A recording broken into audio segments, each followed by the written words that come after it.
Adam Smith foi um escocês que nasceu no ano de 1723 e morreu em 1790. Durante esses 67 anos de vida, Smith fez história e ficou mundialmente conhecido como o pai da economia.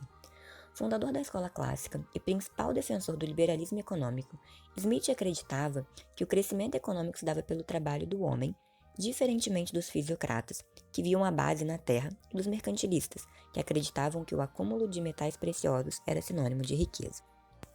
Aos 14 anos, Smith começou seus estudos na Universidade de Glasgow, Escócia. 3 anos depois foi para Oxford, na Inglaterra, e ficou lá até o ano de 1746. Em 1751, se tornou professor em Glasgow e exerceu sua profissão até 1764. Nesse meio tempo, Smith publicou uma de suas principais obras, A Teoria dos Sentimentos Morais, um tratado de filosofia social e moral. Quando parou de lecionar, Smith se mudou para a França e morou lá por 2 anos. Nestes 2 anos, Smith entrou em contato com dois importantes fisiocratas, Quesnay e Turgot. 10 anos depois dessa experiência, Smith publicou a obra A Riqueza das Nações. Todas suas teorias foram publicadas em suas obras e por elas ele se tornou objeto de estudo. Suas obras eram diferentes de todas as outras já escritas por economistas.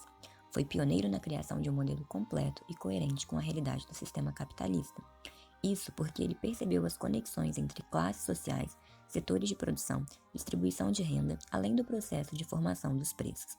Adam foi uma pessoa que tinha muito conhecimento e sabia onde aplicá-lo. Suas teorias mais conhecidas são a da divisão do trabalho, sobre a mão invisível do mercado, e a teoria valor-trabalho.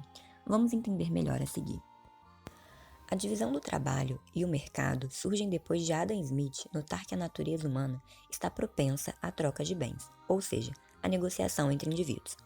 Devido a essas negociações e da chamada mão invisível, termo usado para mostrar que o mercado tende a entrar em harmonia sem prezar da intervenção do Estado, as pessoas deixam de optar pela violência como forma de atingir seus próprios objetivos, contradizendo filósofos como Hobbes e batendo de frente novamente com a lógica mercantilista, que apoiava a total intervenção econômica, cabendo ao Estado tomar todas as decisões sobre e para o mercado.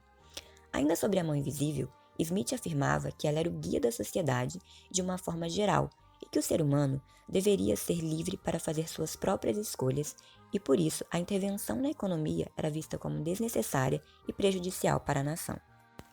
A divisão do trabalho é considerada essencial para o nosso progresso, de acordo com Smith. A especialização do homem naquilo que ele faz melhor garante uma economia de tempo e melhor eficiência na produção de um bem. O empresário deveria ter plena liberdade para escolher o que produzir e por quanto vender seu produto, sendo guiado pela lei da oferta e da procura. Buscando o crescimento econômico, as nações deveriam investir em comércios internacionais, optando por produtos com alto valor externo. Conforme a divisão de trabalho se expande, surge a necessidade do uso do dinheiro como intermédio de troca. O dinheiro podia aparecer como forma de mercadoria, como por exemplo o sal. O sal era usado como intermédio de troca, já que o seu uso era extremamente importante na sociedade, principalmente como forma de conservar os alimentos. Com o passar dos anos, a forma desse intermédio foi se alterando para outros recursos, como mercadorias, ouro e prata e, finalmente, o dinheiro em forma de papel. Por fim, Smith criou a teoria valor-trabalho. Essa teoria se baseia na ideia de que o valor de uma mercadoria varia de acordo com a quantidade de trabalho necessária na sua produção. Para ajudar a entender melhor a teoria valor-trabalho, um exemplo clássico é o valor de diamante e de um copo de água. Apesar do copo de água ter mais utilidade do que um diamante, o trabalho necessário para extrair um diamante é maior do que o necessário para extrair o equivalente a um copo de água, e, consequentemente, seu valor também é maior. Analisando sua própria teoria de valor-trabalho, Smith criou o que chamamos de preço real. O preço real consiste no preço em dinheiro referente à quantia de trabalho. Juntamente com o preço real, ele criou o preço natural, um conceito abstrato de equilíbrio que permite pagar os salários, lucros e aluguéis pelas suas taxas médias. É importante exaltar que o lucro é diferente de salário. O primeiro regula-se inteiramente pelo valor do capital empregado, sendo maior ou menor conforme o montante, enquanto o segundo está relacionado com seu trabalho de inspeção e direção.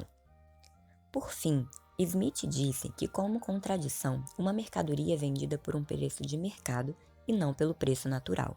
Ou seja, O preço de mercado varia de acordo com a oferta e com a demanda. Se há muito de um produto no mercado, o preço de mercado fica abaixo do preço natural. Se há pouco de um produto no mercado, o preço de mercado fica acima do preço natural. Mas Smith acreditava na harmonia do mercado e que ele se autorregularia. Smith defendia a lei do laissez-faire, laissez-passer, expressão criada pela escola fisiocrata para representar o liberalismo econômico, que significa deixe as pessoas fazerem o que quiserem sem a interferência do governo. Mas Smith não a pregava integralmente, já que acreditava que o Estado tinha sim suas próprias funções e que elas eram importantes para a harmonia da sociedade.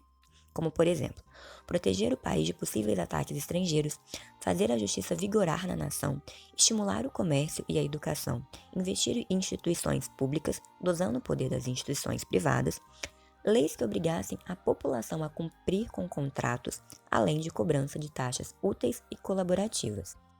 Os pequenos impostos eram aceitos desde que seguindo alguns critérios.